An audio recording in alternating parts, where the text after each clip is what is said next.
جیسے ہی اس نے آنکھیں کھول کر مجھے دیکھا تو اس نے بڑی حیرانگی سے مجھے دیکھا۔ فوراً سے میرے سینے پہ ہاتھ رکھ کے اس نے مجھے پیچھے کی طرف دھکا دیا۔ میں ہوش میں آیا۔ وہ کہنے لگی آپ کی ہمت کیسے ہوئی مجھے یوں چھونے کی اور پکڑنے کی؟ میں بری طرح بوکھلا کے رہ گیا۔ میں نے کہا آئی ایم سوری زوبیہ، لیکن وہ کہنے لگی اگر آپ وسی کے دوست نہ ہوتے تو میں آپ کا لحاظ نہ کرتی۔ میں نے کہا مجھے وسی نے ہی یہاں پہ بھیجا تھا تاکہ آپ بارش میں نہ بھیگو، بخدا میں نہیں جانتا تھا آپ اوپر ہیں۔ جلد بازی میں مجھے بس یہی بہانہ سوجا۔ وہ کہنے لگی میں بات کرتی ہوں اس سے، اسے جو کہنا تھا مجھے ڈائریکٹ کہتا، اسے آپ کو بھیجنے کی ضرورت نہیں تھی، پھر کیوں بھیجا اس نے آپ کو؟ یہ کہہ کر وہ بڑے غصے سے سیڑھیاں پھلانگتی ہوئی نیچے چلی گئی اور میں اپنے ماتھے پہ ہاتھ مار کے رہ گیا۔ مجھے اوپر نہیں آنا چاہیے تھا، وسی بن کر ہی اسے منع کرنا چاہیے تھا۔ میں وہیں کھڑا بارش میں بھیگتا رہا۔ پتہ نہیں زوبیہ کو دیکھ کر مجھے کیا ہونے لگتا تھا۔ جتنا وہ وسی سے محبت کرتی تھی، اسے چاہتی تھی، میرا دل چاہتا تھا مجھے بھی ویسی ہی محبت کرے، لیکن وہ تو مجھے دیکھتی تک نہیں تھی۔ پھر میں سیڑھیاں اتر کے نیچے آ گیا۔ فلیٹ کا دروازہ کھلا ہوا تھا۔ میں اندر آیا اور اپنے کمرے میں جا کے لیٹ گیا۔ وسی کے نمبر پر بہت سی کالز آئی ہوئی تھیں، ساری کی ساری زوبیہ کی تھی۔ میسیجز بھی تھے کہ تم ہوتے کون ہو اپنے دوست کو میرے پیچھے بھیجنے والے؟ تم نے اپنے دوست کو اپنی بہن کی شادی کے لیے بھیجا ہے، اس کو بولو کہ اپنے کام سے کام رکھے۔ وہ کون ہوتا ہے میرے پیچھے آنے والا؟ وسی آئندہ کبھی اپنے دوست کو میرے معاملات کے بیچ میں مت ڈالنا، ورنہ مجھ سے برا کوئی نہیں ہوگا۔ میں اس کو منہ پہ جو جی میں آئے گا سنا دوں گی۔ اس کے میسیجز پڑھ کر میں نے موبائل سائڈ ٹیبل پہ پٹخا تھا۔ آخر اتنی بھی کیا بے مروتی ہے؟ میں نے اسے کچھ کہا تو نہیں تھا، نہ اس کے ساتھ بدتمیزی کی تھی۔ بہرحال میں نہیں جانتا تھا کہ کیوں، کب اور کیسے، بس زوبیہ مجھے اچھی لگنے لگی تھی۔ رابعہ کی شادی ہو چکی تھی۔ بارات اور ولیمے والے دن جب بھی اس کی نظر مجھ پر پڑتی اور ہماری نظروں کا تصادم ہوتا، وہ غصے سے اپنا رخ بدل لیتی۔ اس کی بے اعتنائی مجھے اندر سے مزید الجھانے لگی۔ شادی کے بعد میں سوچ رہا تھا کہ اب مجھے یہاں سے چلے جانا چاہیے، میرا یہاں کوئی کام نہیں تھا۔ میں تو سمجھا تھا کہ وسی کی بہن کی شادی کر دوں گا تو میرے دل کو کوئی سکون مل جائے گا، اور پھر وسی کے نام پر میں اس کے والد کو ایک اچھی خاصی رقم ہر مہینے بھیجتا رہوں گا تاکہ ان کے گھر کے اخراجات میں انہیں کبھی کوئی مسئلہ نہ ہو۔ شاید اس سے مجھے تسلی ہو جائے، لیکن سب کچھ گڑبڑ ہو گیا۔ زوبیہ میرے دل میں بسنے لگی تھی، نہ چاہتے ہوئے بھی۔ میں جانتا تھا وہ وسی سے کتنی محبت کرتی ہے۔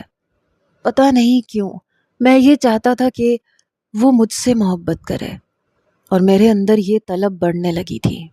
اس لیے میں سوچ چکا تھا کہ اب میں یہاں نہیں رہوں گا، نہ تو میرا زوبیہ سے کوئی تعلق بن سکتا ہے، نہ وہ وسی کی جگہ کبھی مجھے دے گی۔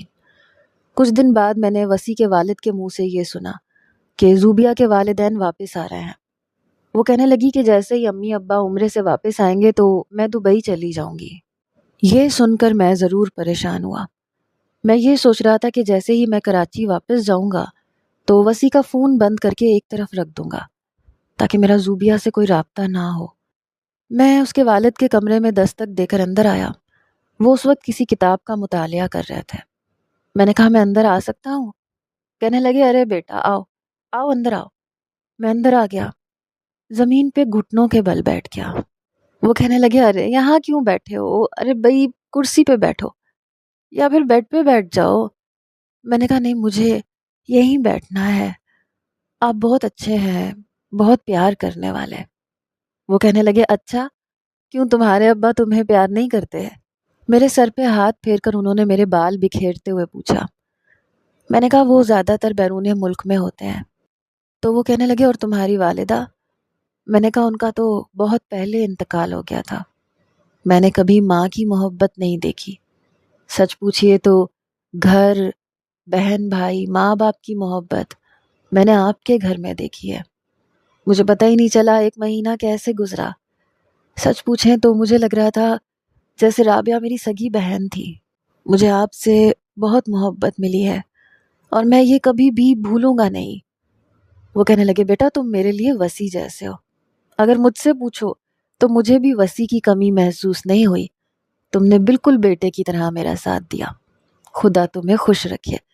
بڑے خوش نصیب ہیں تمہارے والد جو انہیں اتنا اچھا بیٹا ملا ہے۔ میں نے دل میں سوچا کہ یہ سچ سے واقف نہیں ہے، اسی لیے مجھے اتنی دعائیں دے رہے ہیں۔ میں نے کہا مجھے اجازت دیں۔ کہنے لگے چلے جانا، کل میرے بہن اور بہنوئی آ رہے ہیں، زوبیہ کے والدین، اور میں نے جب انہیں یہ بتایا کہ رابعہ کی شادی پہ تم نے میرا بہت ساتھ دیا ہے تو کہہ رہے تھے تم سے ملنا چاہتے ہیں، اس لیے ایک دن رک جاؤ۔ میں نے سوچا ایک دن رک جاتا ہوں پھر چلا جاؤں گا، واپس جا کے مجھے بھی کیا کرنا تھا، وہاں میرا تھا ہی کون۔ لیکن میں نہیں جانتا تھا کہ اگلے دن کچھ ایسا ہو جائے گا جو سب کے ہوش اڑا دے گا۔ اگلے دن زوبیہ بہت خوش تھی، کچن میں اپنے والدین کی پسند کی چیزیں بنا رہی تھی۔ وہ کہہ رہی تھی ماموں اس بار میں آپ کو بھی ایئرپورٹ پر ساتھ لے کے جاؤں گی، امی بہت خوش ہوں گی۔ وہ کہنے لگے کیوں نہیں، میں ضرور جاؤں گا۔ لیکن اسی وقت ٹی وی پر ایک ایسی خبر نشر ہوئی جس نے سب کے ہوش اڑا کے رکھ دیے۔ جس جہاز سے زوبیہ کے والدین واپس پاکستان آ رہے تھے وہ کریش ہو گیا، تمام مسافر ختم ہو چکے تھے۔ یہ خبر ایسی تھی کہ زوبیہ دیوانوں کی طرح رو رہی تھی۔ میں ہی بھاگا دوڑا ایئرپورٹ پہ پہنچا، اس کے والدین کی ساری انفارمیشن نکلوائی، لیکن سارا جہاز تباہ ہو گیا تھا، کوئی ایک مسافر بھی نہیں بچا تھا۔ یہ اتنا بڑا صدمہ تھا کہ مجھے وہاں رکنا پڑا۔ زوبیہ اور ٹوٹ چکی تھی، وہ مسلسل روئے جا رہی تھی۔ رابعہ بھی اپنے سسرال سے واپس آئی ہوئی تھی، وہ بھی زوبیہ کی دلجوئی کر رہی تھی۔ بار بار وہ وسیع کے نمبر پر کال کر رہی تھی، میسج کر رہی تھی کہ واپس آ جاؤ، مجھے تمہاری اشد ضرورت ہے۔ وسیع کے والدین بھی بار بار وسیع کے نمبر پہ فون کر رہے تھے۔ وہ کہنے لگے اسے یہاں آنا چاہیے، اتنا بڑا حادثہ ہو گیا، میرے بہن بہنوئی دونوں دنیا سے چلے گئے، میری بچی اکیلی ہو گئی، ایسا بھی کون سا اس کا سنگ دل باس ہے جو اسے آنے کی اجازت ہی نہیں دے رہا۔ اب میں کیا بتاتا کہ وہ خود اس دنیا میں نہیں رہا، ایسے موقع پر ایسی خبر ان کو دینا ان پر مزید ظلم ڈھانا تھا۔ میں نے وسیع کا فون بند کر دیا۔ بار بار زوبیہ اسے کال کر رہی تھی، میں چپ چاپ بیٹھا یہ سب تماشا دیکھ رہا تھا۔ پھر مجھ سے کہنے لگی آپ کریں فون اسے، وہ کیوں فون نہیں اٹھا رہا؟ میں نے کہا میرا خود اس سے 2 دن سے کوئی رابطہ نہیں ہوا۔ کہنے لگی اچھا مجھے اس کے باس کا نمبر دے۔ میں نے کہا میرے پاس اس کے کسی باس کا نمبر نہیں ہے، میں نہیں جانتا وہ کس کمپنی میں کام کرتا ہے۔ وہ کہنے لگی کیسے دوست ہیں آپ کو کچھ بھی نہیں پتا؟ بار بار وہ وسیع کو فون کر رہی تھی۔ اب میں یہ سوچ رہا تھا کہ میں کیا کروں اور کیا نہ کروں۔ مزید 8 دن اور گزر گئے، اب تو سب وسیع کی وجہ سے اور بھی پریشان تھے۔ جب ایک بار میں نے ایک حد میں فیصلہ کر لیا، میں نے نادر سے کہا کہ وہ وسیع کے والد کو کال کرے، کہے کہ دبئی میں وسیع سمندر میں نہانے گیا تھا اور وہ وہاں ڈوب گیا ہے۔ وہ کہنے لگا اس سے کیا ہوگا؟ میں نے کہا کم از کم ان کی امید تو نہیں رہے گی، یہ کہنا کہ وسیع مر چکا ہے۔ نادر نے ایسے ہی کیا۔ جب اس کا فون آیا تو ایک اور قیامت اس گھر پر ٹوٹی۔ اس کے ابو یہ صدمہ برداشت نہیں کر پائے، انہیں ہارٹ اٹیک ہوا۔ میں ان کو لے کر ہاسپٹل پہنچا۔ اس کی والدہ بالکل گم سم سی ہو گئی، لیکن زوبیہ تو یوں تھی جیسے پاگل ہو چکی ہو، نہ وہ کچھ کھاتی تھی نہ پیتی تھی، دیوانوں کی طرح سے وسیع وسیع پکارتی رہتی تھی، کہتی تھی وہ مجھے چھوڑ کے نہیں جا سکتا، پہلے والدین مجھے چھوڑ کے چلے گئے، اب وسیع، ایسا کیسے ہو سکتا ہے کہ وہ بھی چلا جائے؟ بہرحال اس کے رو رو کے بری حالت تھی۔ اس وقت صرف ایک میں تھا جو سب کو تسلیاں دے رہا تھا۔ 10 دن مزید گزر گئے۔ جیسے ہی اس کے والد کی طبیعت کچھ بہتر ہوئی تو وہ میرے گلے لگ کے پھوٹ پھوٹ کے روئے، کہنے لگے میرا دل اس بات کا متحمل نہیں ہے، مجھے نہیں لگتا میں بچ پاؤں گا، اور میں کیسے گھر چلاؤں گا، سب کچھ تو وسیع کر رہا تھا۔ نمرا بھی خاموش ایک طرف چپ چاپ بیٹھی رہتی تھی۔ اس گھر میں تو جیسے لوگ ہنسنا بات کرنا بھول گئے تھے۔ بار بار مجھے احساس ہوتا تھا کہ اس سب کا ذمہ دار میں ہوں۔ زوبیہ اپنے کمرے میں بند ہو چکی تھی۔ کچھ دن بعد رابعہ اپنے گھر واپس چلی گئی۔ میں چاہتا تھا میں وہاں سے چلا جاؤں، لیکن جب یہ بات میں نے وسیع کے والد سے کہی تو انہوں نے میرے دونوں ہاتھ پکڑ لیے، رونے لگے، کہنے لگے مت جاؤ بیٹا، تم یہیں رہ جاؤ میرے پاس، اگر تم بھی مجھے چھوڑ کے چلے گے تو شاید میں جی نہیں پاؤں گا، میں ان حالات سے لڑ نہیں پاؤں گا۔ میں نے کہا انکل آپ بے فکر رہیں، آپ کو کوئی بھی فکر کرنے کی ضرورت نہیں، میں آپ کو ماہانہ سارا خرچہ بھیجوں گا جیسے وسیع آپ کو دیتا تھا، لیکن میں یہاں نہیں رہ سکتا۔ وہ کہنے لگے تمہارے والد تو ویسے بھی بیرون ملک میں رہتے ہیں۔ میں نے کہا ہاں لیکن ان کا سارا بزنس کراچی میں ہے جو مجھے سنبھالنا ہوتا ہے۔ وہ کہنے لگے میں تمہیں روکنے کا حق تو نہیں رکھتا، لیکن اگر تم رک جاؤ تو میں تمہارا بہت احسان مند رہوں گا۔ ان کے بہتے آنسو دیکھ کر میرا دل مجھے اس بات کی اجازت نہیں دے رہا تھا کہ میں واپس چلا جاؤں۔ میں نے کہا ٹھیک ہے، میں اپنے والد سے بات کرتا ہوں، میں اپنا کام کاروبار یہیں سیٹ کرنے کی کوشش کرتا ہوں۔ جب یہ بات میں نے اپنے والد سے کہی تو انہیں بھی کوئی اعتراض نہیں تھا۔ میرے والد بڑے بڑے اپارٹمنٹس اور مال بناتے تھے، یہی کام میں نے یہاں شروع کر دیا۔ میرا آفس بھی بن چکا تھا، پیسے کی میرے پاس کوئی کمی نہیں تھی۔ اس کے باوجود میں نے وسیع کے چھوٹے سے فلیٹ میں اس کے گھر والوں کے ساتھ رہنا شروع کر دیا۔ جب سے زوبیہ کے والدین کا انتقال ہوا تھا اس نے اپنا گھر کرائے پہ دے دیا تھا اور اپنے ماموں کے بے حد اصرار پر وہ بھی وہیں رہ رہی تھی، وسیع کے کمرے میں، لیکن کافی چپ چپ رہتی تھی۔ ایک تو ویسے بھی پہلے بھی سادگی میں ہی رہتی تھی، لیکن پہلے آنکھوں میں کاجل اور ہونٹوں پر لپسٹک لگا لیا کرتی تھی، لیکن اب تو وہ اپنے آپ سے بیگانی ہو چکی تھی۔ اس نے جاب شروع کر دی۔ میں نے اسے بہت کہا کہ میرے آفس میں کام کر لے، لیکن نہیں مانی۔ کہنے لگی مجھے آپ کا کوئی احسان نہیں چاہیے، میں چاہتا تھا وہ میرے آفس میں کام کرے تاکہ میری آنکھوں کے سامنے رہے۔ مجھے اس کی بہت فکر رہتی تھی۔ ایک رات مجھے نیند نہیں آ رہی تھی، جب میں کمرے سے باہر آیا تو ایک عجیب سی آواز وسیع کے کمرے سے سنائی دے رہی تھی۔ پتہ نہیں کیوں میں اپنے قدم روک نہیں پایا۔ میں وسیع کے کمرے کے باہر کھڑا ہو گیا۔ دروازے کے اوپر ایک روشن دان تھا۔ میں نے لاؤنج میں رکھی کرسی اٹھائی اور دروازے کے پاس رکھی اور اوپر چڑھ گیا۔ جب روشن دان سے دیکھا تو وہ وسیع کی تصویر کے سامنے کھڑی رو رہی تھی، کہہ رہی تھی تم کیوں چھوڑ کے چلے گئے مجھے بھی اپنے پاس بلا لو، میں نہیں رہ سکتی تمہارے بغیر۔ کافی دیر میں اسے روتا ہوا دیکھتا رہا، لیکن جیسے ہی میں نیچے اترا اور کرسی لے کر واپس پلٹا تاکہ واپس رکھ کے اپنے کمرے میں جا سکوں تو میرے پیچھے ہی وسیع کے والد اپنی ویل چیئر پر بیٹھے مجھے دیکھ رہے تھے۔ انہیں یوں دیکھ کر تو میرا دل دھڑکنا بھول گیا۔ وہ کیا سوچ رہے ہوں گے میرے بارے میں کہ میں اس وقت ان کی بیٹی کو دیکھ رہا ہوں۔ میں نے کہا آئی ایم سوری انکل، وہ رو رہی تھی تو اس لیے مجھ سے رہا نہیں گیا۔ وہ کہنے لگے تم اپنے کمرے میں جا سکتے ہو۔ وہ کافی سنجیدہ تھے۔ میں تیز قدموں سے اپنے کمرے میں چلا گیا، لیکن مجھے اپنے آپ میں بہت شرمندگی محسوس ہو رہی تھی۔ صبح میں بنا ناشتے کے آفس چلا گیا۔ جب واپس آیا تو ٹھیک سے کھانا بھی نہیں کھا رہا تھا کیونکہ وسیع کے والد کی گھورتی نظریں مجھ پر ہی تھی۔ جب بھی کھانا کھاتے ہوئے میں نے وسیع کی والدہ سے کہا کہ آنٹی آپ یہ پیسے رکھ لیں، گڑیا کی فیس کے پیسے اور گھر کے کچھ اخراجات کے باقی کے پیسے میں کوشش کر کے آپ کو اور بھی دے دوں گا۔ بیٹا تم کیوں ہمیں شرمندہ کر رہے ہو؟ ہم تمہاری ذمہ داری تو نہیں ہے۔ میں نے کہا پلیز ایسا مت کریں، آپ سمجھیں میں وسیع ہوں، آپ بلا تکلف مجھ سے ہر بات کہہ سکتے ہیں۔ میرا یہ کہنا تھا کہ کھانا کھاتی زوبیہ نے مجھے بڑے غصے سے دیکھا۔ کہنے لگی آپ شہیر ہیں اور شہیر ہی رہیں گے، آپ کبھی بھی وسیع کی جگہ نہیں لے سکتے۔ پلیز آئندہ خود کو وسیع سمجھنے کی کوشش نہ کیجیے گا اور نہ بننے کی کوشش کیجیے گا۔ میں نے کوئی جواب نہیں دیا، لیکن وسیع کے والد زوبیہ سے کہنے لگے بیٹا اپنا کھانا کھاؤ، اور ایک بات اور تمہیں اچھے طریقے سے سمجھا دوں، شہیر یہاں پر میرے کہنے اور میرے اصرار پر رہ رہا ہے۔ میں اسے ویسا ہی سمجھتا ہوں جیسا میرے لیے وسیع تھا۔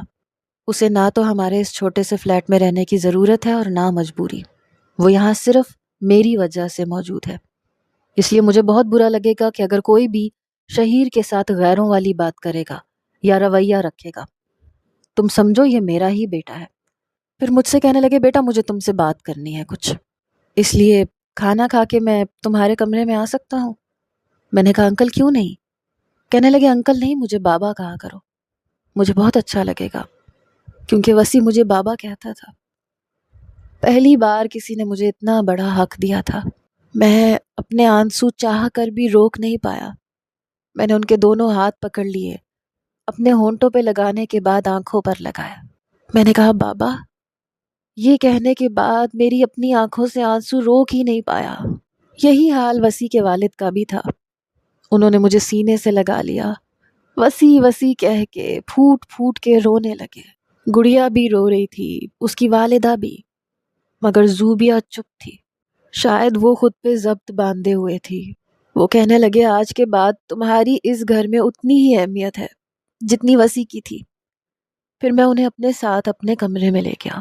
وہ کہنے لگے جو بات میں تم سے کرنے جا رہا ہوں اس کا جواب تم مجھے سوچ سمجھ کے دینا۔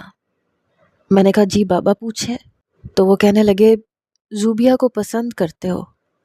یہ سن کر میری رنگت اڑی تھی، میرا دل زور زور سے دھڑک رہا تھا۔ مجھے سمجھ نہیں آ رہا تھا کہ جواب کیا دوں۔ کہنے لگے شہیر کچھ پوچھ رہا ہوں تم سے۔ مجھے لگا میرے گلے میں گرہیں سی پڑ گئی۔ میں نے کہا بابا، باخدا میں نے اسے کبھی غلط نظر سے نہیں دیکھا، لیکن جب وہ وسیع کے لیے سسکیوں سے روتی ہے تو مجھے دکھ ہوتا ہے۔ کل رات میں صرف اس کی سسکیوں کی آواز سن کر بے اختیار ہوا تھا۔ آئی ایم سوری، میں وضاحتیں دینے لگا تو انہوں نے اپنے آنسو صاف کیے۔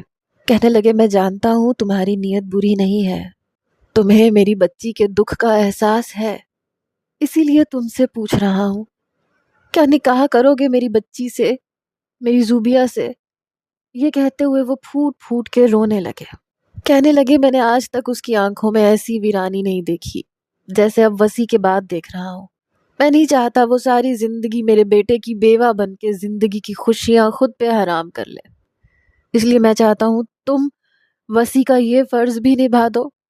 شاید مجھے تم سے اتنی بڑی قربانی نہیں مانگنی چاہیے، تمہاری اپنی بھی کوئی خواہش ہے، زندگی ہے، کب تک تم ہماری خاطر وسیع کی زندگی گزارو گے، دوستی کا ایسا کڑا حق ادا کرو گے؟ میں نے انہیں اپنے ساتھ لگا لیا۔ اگر وہ سچ جان جاتے تو شاید مجھ سے نفرت کرتے۔ میں نے کہا نہیں بابا، ایسا کہہ کے مجھے میری نظروں میں چھوٹا مت کریں۔ میں نے اپنے ہاتھوں سے ان کے آنسو صاف کیے تھے۔ میں نے کہا مجھے کوئی اعتراض نہیں ہے، لیکن وہ نہیں مانے گی۔ میں جانتا ہوں وہ صرف وسیع سے محبت کرتی ہے۔ کہنے لگے میں اسے مجبور کروں گا تو مان جائے گی، اگر میں اسے اس کی خواہش پہ چھوڑ دوں گا تو وہ خود کو برباد کر لے گی، اور میں نہیں چاہتا کہ وہ اپنی ساری زندگی کو روگ کی طرح گزارے۔ میں قیامت کے دن اپنی بہن کو کیا جواب دوں گا؟ تم وعدہ کرو اسے خوشیاں دینے کی کوشش کرو گے؟ میں نے کہا میں پوری کوشش کروں گا۔ میرا جواب سن کے وہ کہنے لگے اب میں مطمئن ہوں، لیکن میں اچھی طرح جانتا تھا زوبیہ کبھی نہیں مانے گی۔ اگلے روز جب میں آفس سے گھر آیا تو وہ بے حد غصے میں بیٹھی تھی۔ نظروں کا تصادم اس سے ہوا تو اس نے نظریں نہیں چرائیں نہ بدلیں، بلکہ بڑے نفرت اور غصے سے مجھے دیکھ رہی تھی۔ میں نے ہی نظر چرائی اور سیدھا اپنے کمرے میں چلا گیا۔ نہا دھو کر جب کھانے کے ٹیبل پر بیٹھا تو وہ وہاں نہیں تھی۔ گڑیا مجھے دیکھ کر بار بار نظر چرا رہی تھی۔ ایک وہی تھی جو مجھے ساری خبر سنا سکتی تھی۔ بہرحال میں نے کھانا کھایا۔ نمرا سے کہا گڑیا ایک کپ چائے مل سکتی ہے؟ کہنے لگی شہیر بھائی بس ابھی لے کے آئی۔ کچھ دیر بعد وہ چائے کا ایک کپ لیے میرے کمرے میں آئی۔ اس نے کپ سائڈ ٹیبل پہ رکھا، سامنے کرسی پہ بیٹھ گئی۔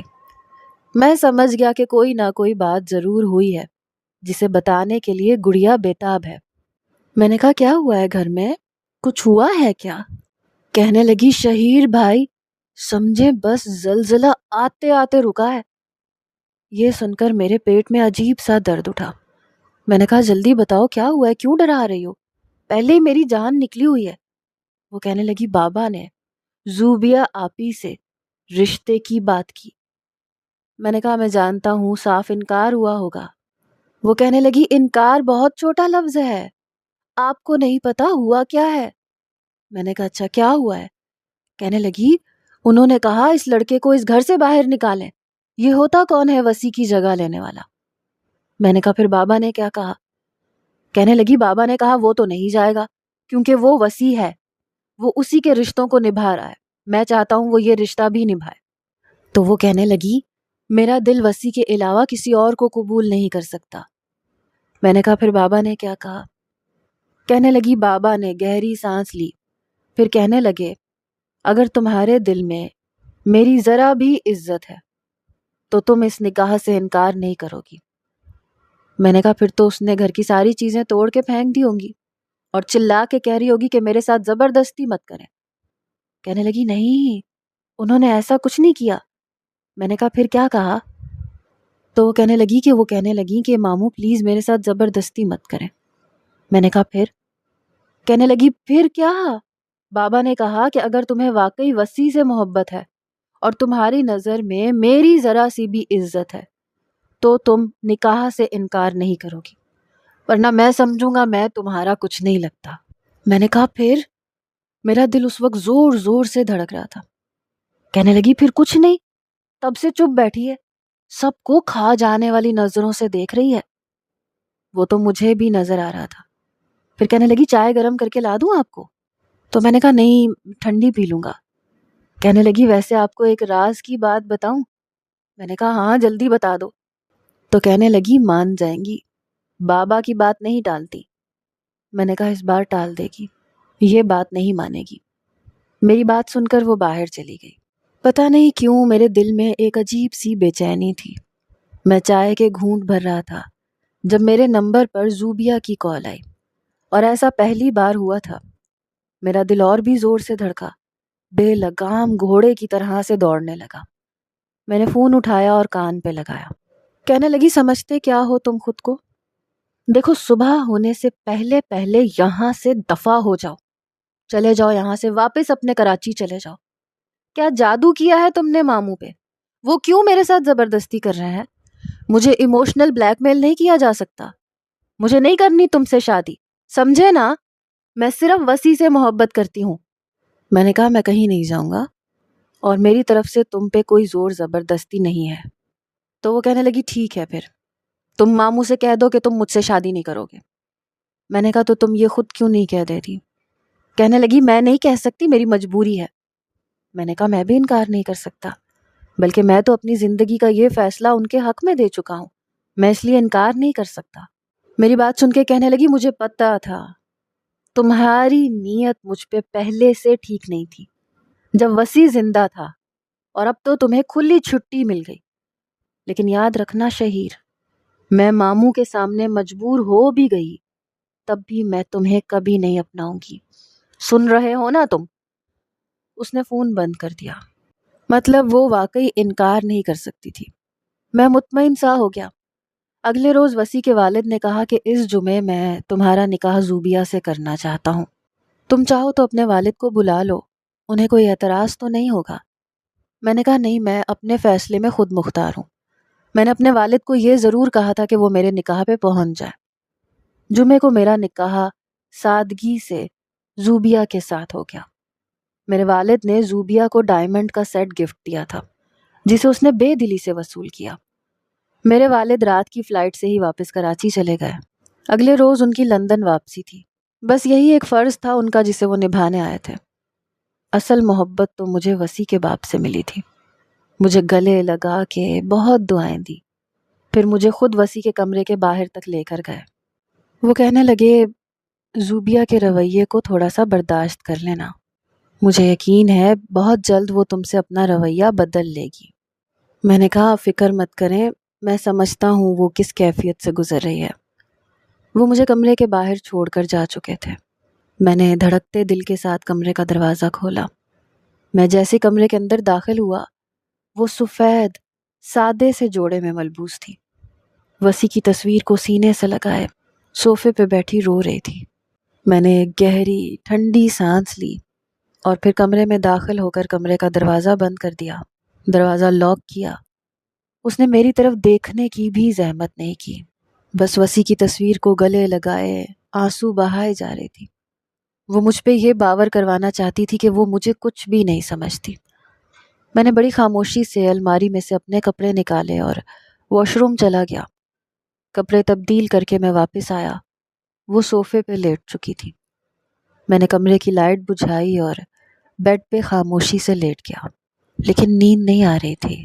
پتہ نہیں کیوں حالانکہ میں چاہتا تھا کہ میں سو جاؤں، لیکن بار بار نظریں زوبیہ پر جا کر ٹک جاتی تھیں، جو سوتے ہوئے بھی وسیع کی تصویر کو سینے سے بھینچے ہوئے تھی اور سوتے ہوئے بھی سسکیاں بھر رہی تھی۔ میں اٹھ کے بیٹھ گیا، پھر اٹھ کے زوبیہ کے پاس آ گیا، اپنے ہاتھ کی پشت سے اس کے بہتے آنسو صاف کیے، پھر اس کے ہاتھ سے وسیع کی تصویر لی اور سائڈ ٹیبل پر رکھ دی، اس پر لحاف اڑا دیا۔ اب وہ پرسکون سو چکی تھی۔ کچھ دیر میں اس کے ستے ہوئے چہرے کو دیکھتا رہا، پھر آ کر بیڈ پر لیٹ گیا۔ کافی دیر لگی تھی لیکن میں سو چکا تھا۔ صبح جب میری آنکھ کھلی تو وہ بھی تب تک اٹھ چکی تھی اور ابھی بھی وہ مجھے ہی دیکھ رہی تھی۔ میں نے جب اس کی طرف دیکھا تو نظریں بدل گئی۔ میں نے کہا صبح بخیر، لیکن اس نے کوئی جواب نہیں دیا۔ میں نے کہا زوبیہ پلیز میرے کپڑے نکال دو، مجھے آفس جانا ہے۔ میں نے عام سے لہجے میں بات کی تھی۔ کہنے لگی آپ اپنا کام خود کریں تو بہتر ہے۔ یہ کہہ کے وہ اٹھ کے کھڑی ہو گئی۔ میں نے سائڈ ٹیبل کے دراز میں سے ایک مخملی ڈبیا نکال کے دی۔ میں نے کہا سنو، اسے پہن لینا ورنہ بابا تم سے سوال کریں گے۔ یہ کہہ کے میں نے اپنے کپڑے خود ہی نکالے اور واش روم میں چلا گیا۔ جب میں باہر آیا تو وہ کمرے میں نہیں تھی۔ میں تیار ہو کے جب کمرے سے باہر آیا تو وہ بھی اپنے آفس جانے کے لیے تیار تھی۔ وہ جلدی جلدی ناشتہ کر رہی تھی۔ بابا بھی بیٹھے چائے پی رہے تھے۔ مجھے دیکھ کے کہنے لگے تم بھی آفس کے لیے تیار لگ رہے ہو، زوبیہ بھی آفس جانے کے لیے تیار ہے، میرے خیال سے تم لوگوں کو چھٹیاں لے لینی چاہیے۔ میں نے کہا نہیں بابا، ابھی مجھ پہ کام کا برڈن بہت زیادہ ہے، چھٹیاں پھر کبھی کر لوں گا۔ بابا مجھ سے کہنے لگے کیا تمہارے آفس میں زوبیہ کو جاب مل سکتی ہے؟ ان کی بات پر میں نے ایک نظر زوبیہ پہ ڈالی۔ میں نے کہا سارا آفس اسی کا ہی ہے، یہ جب چاہے آ جائے۔ بابا کہنے لگے میں چاہتا ہوں کہ وہ تمہارے آفس میں ہی کام کرے۔ یہ سن کے زوبیہ کہنے لگی ماموں میں اپنی جاب جاری رکھوں گی، مجھے ان کے آفس میں کام نہیں کرنا۔ بابا کہنے لگے زوبیہ بیٹا تم آج کے بعد سے شہیر کے آفس میں کام کرو گی، مجھے تمہارا کہیں اور جاب کرنا پسند نہیں ہے۔ وہ کہنے لگی مامو ٹرائی ٹو انڈرسٹینڈ۔ بابا کہنے لگے نو مور آرگیو زوبی، شہیر کے ساتھ جاؤ۔ میں ناشتہ کر چکا تھا اس لیے میں کھڑا ہو گیا۔ میں نے کہا چلیں زوبیہ۔ وہ بھی اٹھ کے کھڑی ہو گئی۔ میں نے بابا سے خدا حافظ کہا اور اس کا ہاتھ پکڑے گھر سے باہر نکلا، لیکن جیسے ہی گھر سے باہر نکلا زوبیہ نے اپنا ہاتھ میرے ہاتھ سے چھڑوایا۔ کہنے لگی مجھ پہ زیادہ حق جمانے کی ضرورت نہیں ہے، آئندہ مجھ سے فاصلہ رکھا کریں۔ میں نے کہا اوکے۔ جیسے ہی ہم فلیٹ سے نیچے اترے تو میری گاڑی میں بیٹھنے کے بجائے کہنے لگی میں بس سے جاؤں گی اور اپنے ہی آفس میں کام کروں گی، بس آپ ماموں کو کچھ مت بتائیے گا۔ یہ کہہ کے وہ چلی گئی۔ اس لڑکی کو سمجھنا اتنا بھی آسان نہیں تھا۔ میں اپنے آفس آ گیا۔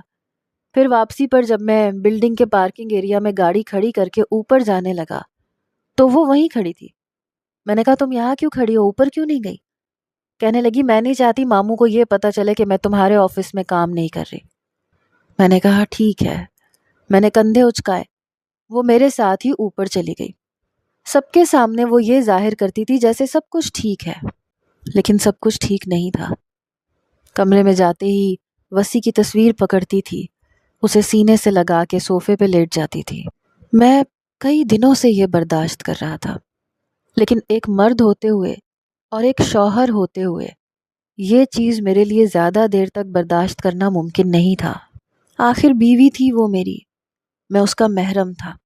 وہ سینے سے کسی اور کی تصویر کو لگاتی تھی، یہ میں برداشت کر رہا تھا کہ شاید کبھی میں اسے نظر آ جاؤں۔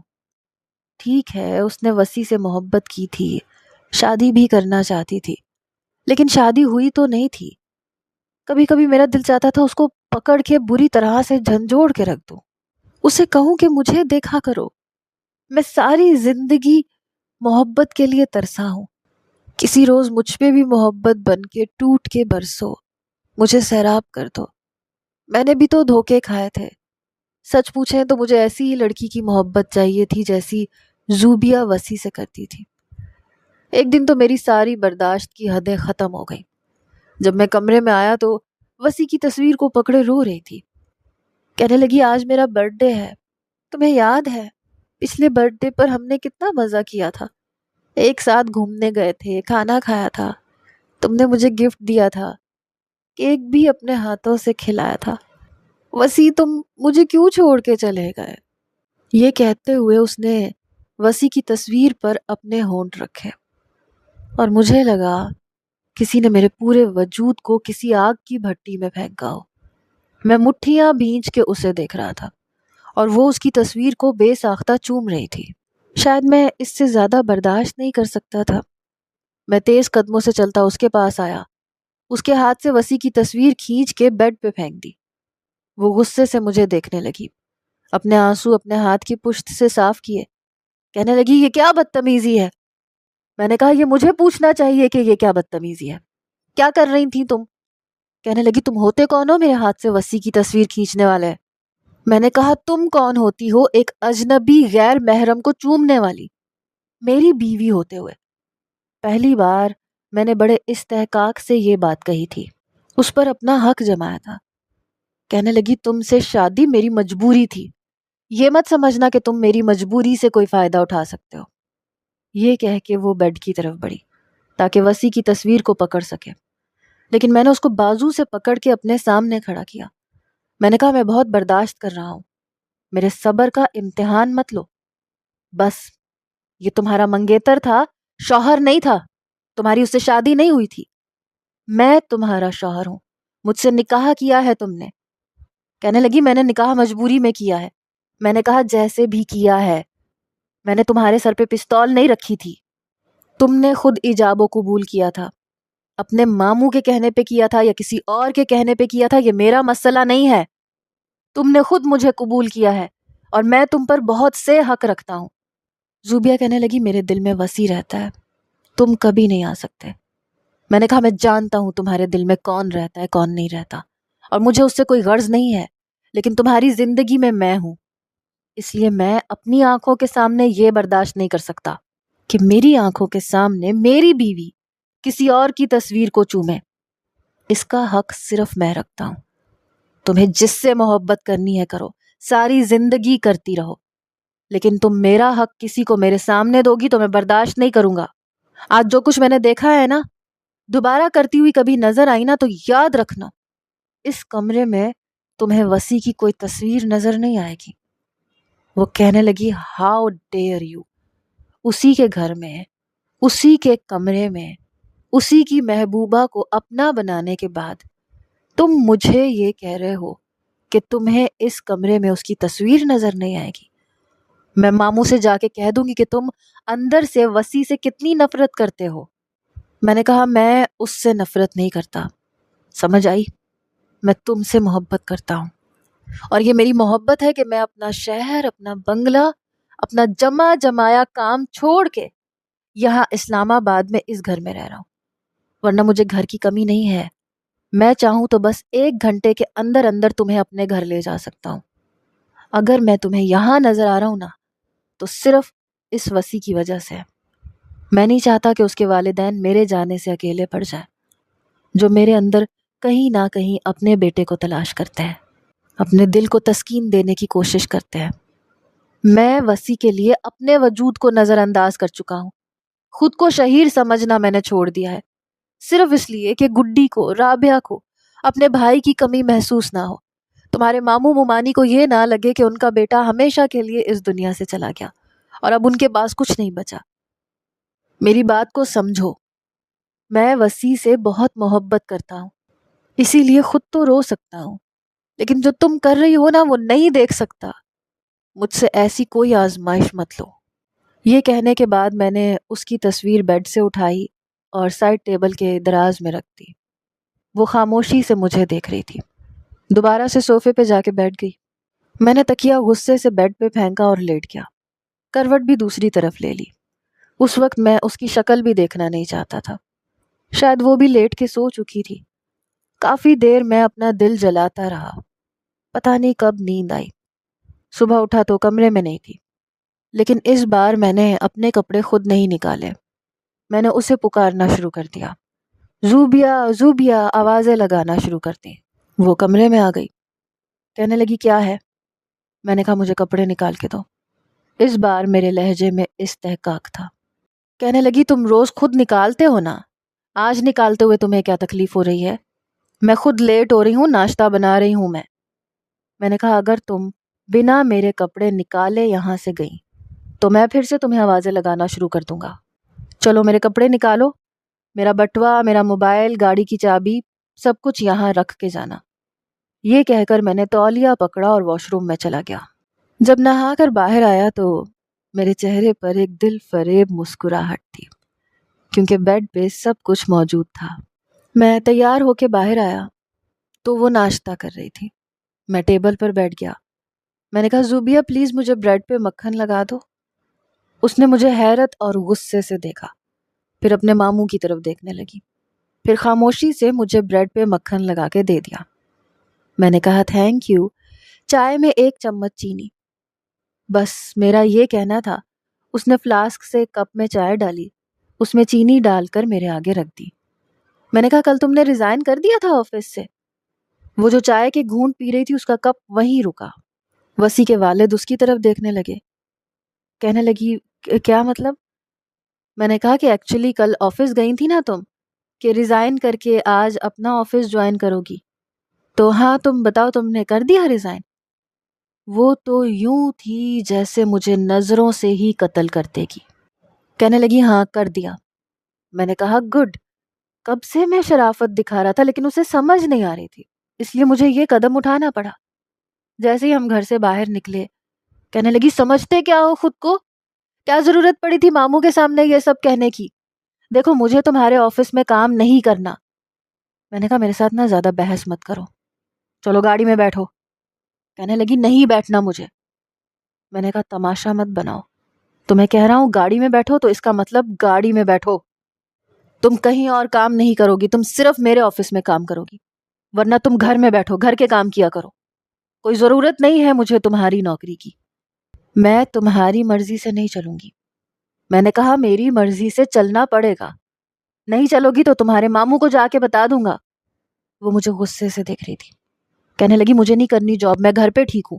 میں نے کہا شاباش، بہت اچھی بات ہے، جاؤ اوپر جاؤ۔ تو وہ اوپر چلی گئی، میں اپنے آفس آ گیا۔ اس نے جا کر سب سے یہی کہا کہ اب وہ جاب نہیں کرنا چاہتی۔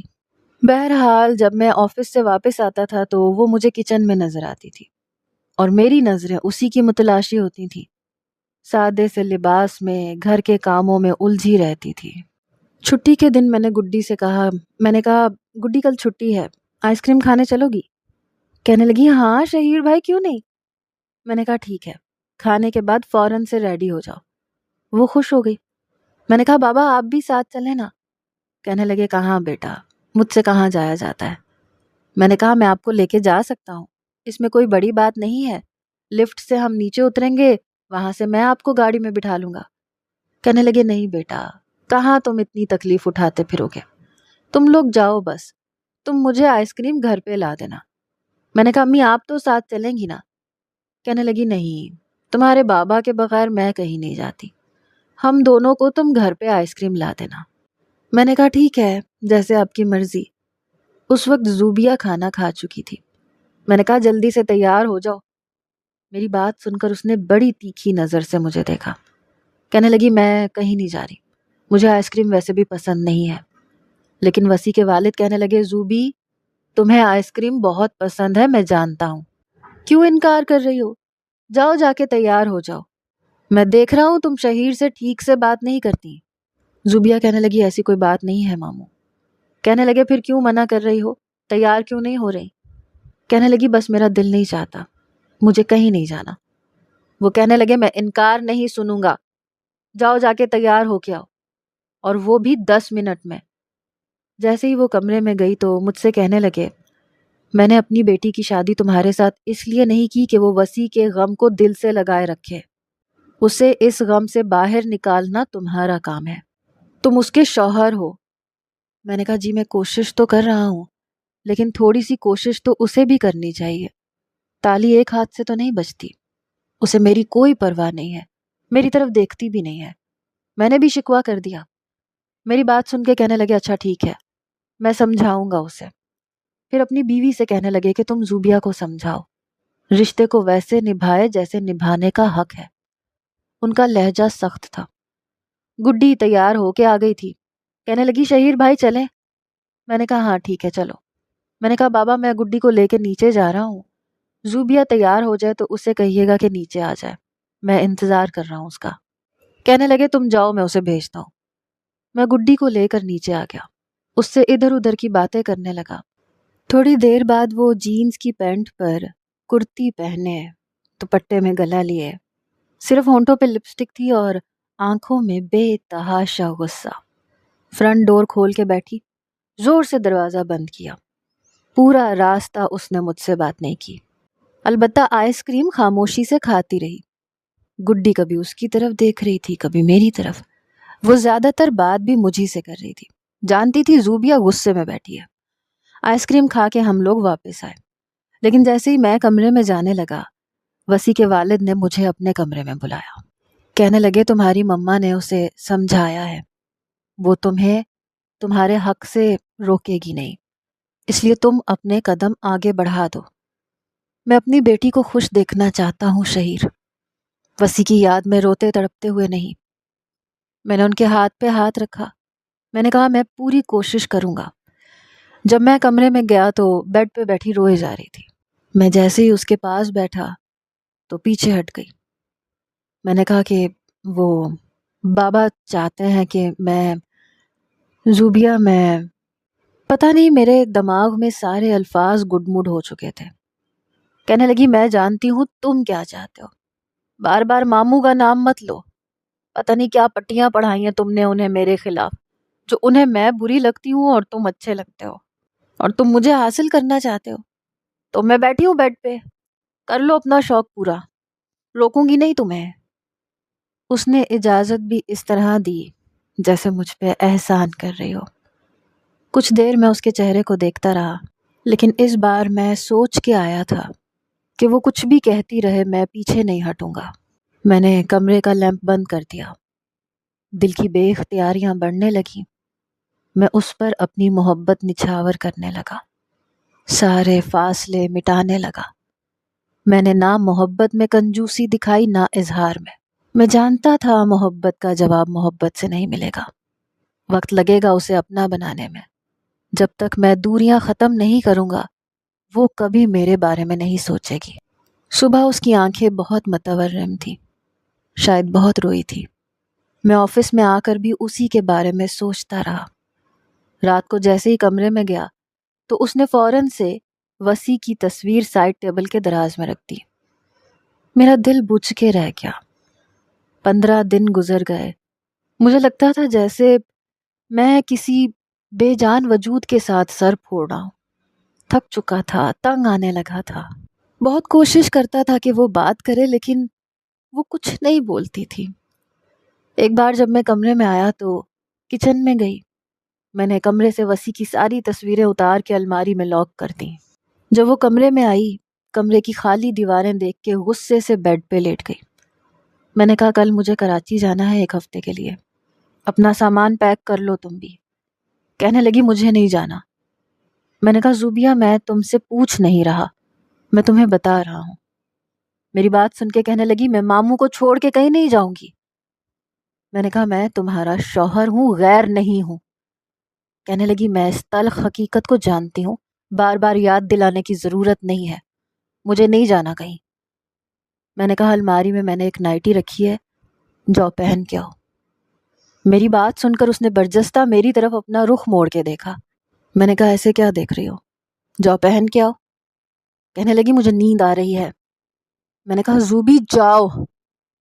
کچھ دیر میں وہ اس نائٹی میں ملبوس تھی، نروس تھی، میں اسے اپنے حصار میں لے چکا تھا۔ میں نے کہا میری آنکھوں میں دیکھو۔ وہ نظریں جھکائے کسی غلام کی طرح کھڑی تھی۔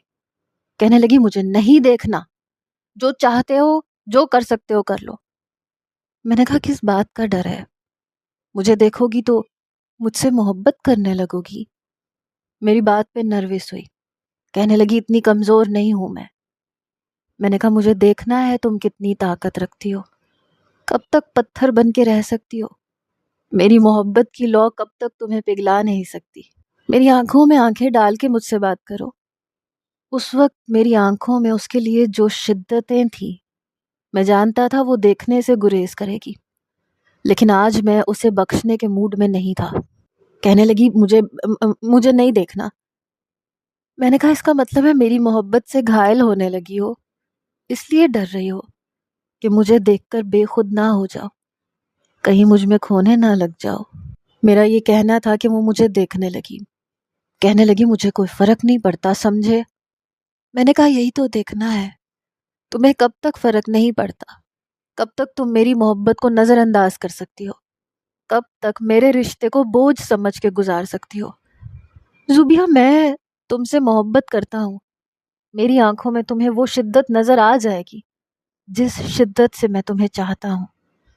کہتے ہیں آنکھیں دل تک رسائی کا سب سے آسان راستہ ہوتا ہے، اس لیے میں چاہتا ہوں کہ وہ مجھے دیکھے اور کھو جائے، اور ایسا ہونے لگا۔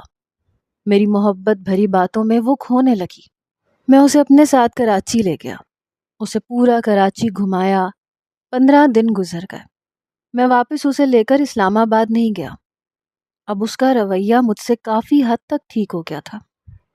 میں اس وقت اسے حیرت سے دیکھ رہا تھا جب اس نے پہلی بار مجھ سے آئی لو یو کہا۔ میں نے کہا زوبی، کیا کہا تم نے؟ وہ نظریں چرا گئی، کہنے لگی وہی جو تم نے سنا۔ میں نے کہا مجھے اپنے کانوں پہ یقین نہیں آ رہا، پھر سے کہو۔ کہنے لگی شہیر پلیز تنگ مت کرو، میں نے بڑی مشکل سے کہا ہے۔ وہ نظریں چرا رہی تھی۔ میں نے کہا اچھا نا، بس ایک بار پھر سے کہہ دو۔ کہنے لگی بس آخری بار کہوں گی۔ میں نے کہا کہو تو۔ اس کے چہرے پر مسکراہٹ تھی، کہنے لگی آئی لو یو۔ اس کے 3 لفظی جملے نے مجھے زندگی بخش دی۔ میں اسلام آباد کی ٹکٹ لے چکا تھا، لیکن صبح ہی زوبیہ کی طبیعت خراب ہو گئی۔ میں اسے ہاسپٹل لے گیا، لیکن ڈاکٹر نے جو خوشخبری سنائی میں سوچ بھی نہیں سکتا تھا۔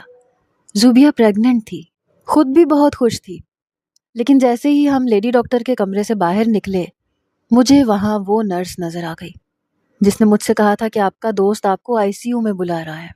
میرے لیے مشکل تب ہوئی جب وہ مجھے پہچان بھی گئی۔ کہنے لگی آپ وہی ہیں نا جو 6 ماہ پہلے اپنے زخمی دوست کو لے کر ہاسپٹل آئے تھے؟ میں نے کہا آپ کو کوئی غلط فہمی ہوئی ہے۔ میں اس نرس سے کترانے کی کوشش کر رہا تھا۔ کہنے لگی دیکھیں مجھے اچھی طرح سے یاد ہے، آپ کہہ رہے تھے کہ آپ کی وجہ سے آپ کا دوست مر گیا۔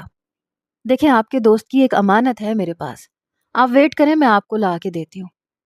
میں نے کہا آپ کو غلط فہمی ہوئی ہے، میں آپ کو نہیں جانتا۔ کہنے لگی میں آپ کو اچھی طرح جانتی ہوں، مجھے کوئی ایک بار مل لے تو میں اسے بھولتی نہیں ہوں۔ آپ کے دوست کا ایکسیڈنٹ آپ کی گاڑی سے ہوا تھا نا، جب آپ اس سے معافی مانگ رہے تھے، کہہ رہے تھے مجھ سے غلطی ہو گئی مجھے معاف کر دو۔ آپ کے دوست کا بٹوا اور موبائل میں نے آپ کو دیا تھا۔ میں بری طرح سے گھبرا گیا۔ میں نے کہا آپ کیوں مجھے پریشان کر رہی ہیں، میں نہیں جانتا آپ کو۔ میں نے زوبیہ کا ہاتھ پکڑا اور تیزی سے ہسپتال سے باہر جانے لگا تو وہ کہنے لگی سن تو لو وہ کیا کہہ رہی ہے۔ جب اس نے پیچھے سے وسیع کہا تو زوبیہ کے پیر وہیں رکے اور میرا دل یوں تھا کہ بس دھڑکنا بھول گیا۔ کہنے لگی وسیع نام تھا اس لڑکے کا جسے زخمی حالت میں آپ لے کے آئے تھے، اور آپ کہہ رہے تھے کہ آپ کی گاڑی سے اس کا ایکسیڈنٹ ہوا ہے۔ آپ کے ہاتھوں میں اس نے دم توڑا تھا، آپ بہت رو رہے تھے۔ زوبیہ نے اپنا ہاتھ میرے ہاتھ سے کھینچ کے الگ کیا، پھر اس نرس کے پاس چلی گئی۔ کہنے لگی کیا کہہ رہی ہو تم؟ وسیع کا ایکسیڈنٹ کراچی میں ہوا تھا؟ جی ہاں، ان کی گاڑی سے تو ہوا تھا، یہ ان کے دوست ہیں، انہوں نے انہیں بچانے کی بہت کوشش کی لیکن وہ بہت زیادہ زخمی تھے۔ ان کی ایک چیز رہ گئی جو میں ان کو دینا بھول گئی تھی، یا یوں کہہ لیں کہ غلطی سے میرے پاس رہ گئی تھی۔ یہ کہہ کے کہنے لگی آپ یہیں رکے، میں ابھی لے کے آتی ہوں۔ وہ وہاں سے چلی گئی۔ میں نے کہا زوبیہ پتہ نہیں کیا کہہ رہی ہے، میں اسے نہیں جانتا، کوئی اور ہوگا وہ۔ کہنے لگی اس نے وسیع نام لیا ہے، میں دیکھنا چاہتی ہوں وہ کیا چیز ہے۔ میں اپنے ماتھے سے پسینہ صاف کر رہا تھا، بڑی مشکل سے سب کچھ ٹھیک ہوا تھا۔ مجھے زندگی ایک بار پھر اسی موڑ پر لے آئی تھی۔ اتنی بڑی خوشخبری مجھے ملی تھی اور اب کچھ ہی دیر بعد وہ ایک گھڑی لے کے آئی۔ اس گھڑی کو دیکھ کر زوبیہ رونے لگی۔ وہ نرس تو دے کے جا چکی تھی لیکن میرا پول بھی کھول چکی تھی۔ زوبیہ کہنے لگی تم نے مارا ہے میرے وسیع کو؟ تمہاری گاڑی سے اس کا ایکسیڈنٹ ہوا تھا. تم نے جھوٹ بولا ہم سے کہ اس کے موبائل پہ. اچھا تم مجھ سے بات کرتے تھے کیونکہ وہ وسیع کی آواز نہیں تھی، لیکن اس وقت مجھے ہوش ہی نہیں تھا. میں نے غور کرنے کی کوشش ہی نہیں کی. میں نے اس کے دونوں ہاتھ پکڑ کے کہا میری بات سنو، میرا کوئی قصور نہیں تھا، میں تمہیں سب کچھ سچ سچ بتاتا ہوں. کہنے لگی میرا ہاتھ چھوڑو، مجھے نہیں پتا تھا تم میرے وسیع کے قاتل ہو. اس نے اپنا ہاتھ زور سے مجھ سے چھڑوایا، ہسپتال سے باہر بھاگ گئی. میں نے کہا زوبیا رک جاؤ، خدا کے لیے ایک بار میری بات سن لو. کہاں بھاگ رہی ہو تم؟ بڑی مشکل سے میں اس تک پہنچا. اس کے بازو سے پکڑ کے میں نے اسے کہا گھر چلو، میں تمہیں سب کچھ سچ سچ بتا دیتا ہوں. کہنے لگی آئی ہیٹ یو، تم نے میرے وسیع کو جان سے مار ڈالا اور ایک اچھا انسان بن کے ہمارے گھر آ گئے. ہمیں دھوکہ دیتے رہے، جھوٹ بولتے رہے کہ تم اس کے دوست ہو. میں نے کہا وہ ایک حادثہ تھا، میں نہیں جانتا تھا یہ سب کچھ ہو جائے گا.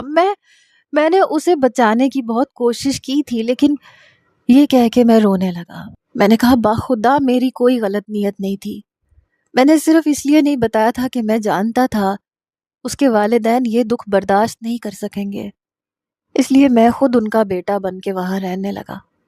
اپنی غلطی کا کفارہ ادا کر رہا تھا جو میں نے جان بوجھ کے نہیں کی تھی. زوبیا خدا کے لیے اپنے ماموں ممانی سے کچھ مت کہنا، وہ لوگ ٹوٹ جائیں گے.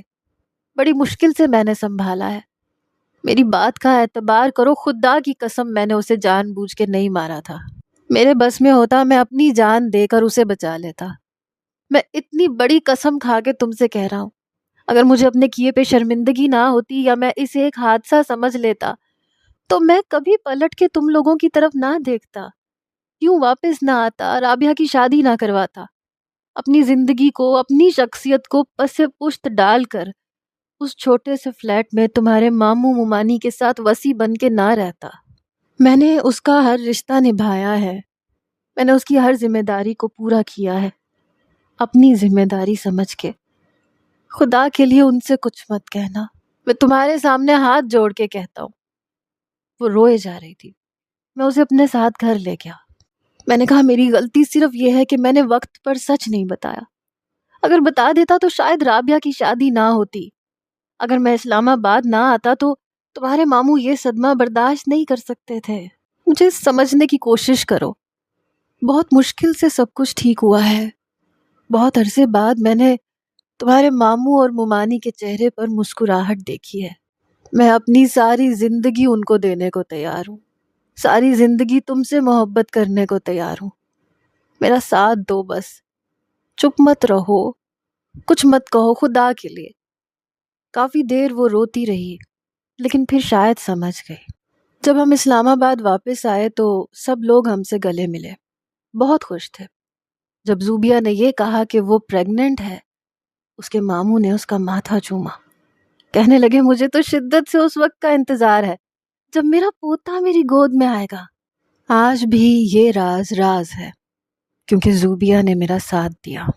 سچ میں میرا کوئی قصور نہیں تھا، اور واقعی اگر میرے اختیار میں ہوتا تو میں وسیع کو مرنے نہ دیتا، اپنی زندگی دے کر اس کی زندگی بچا لیتا.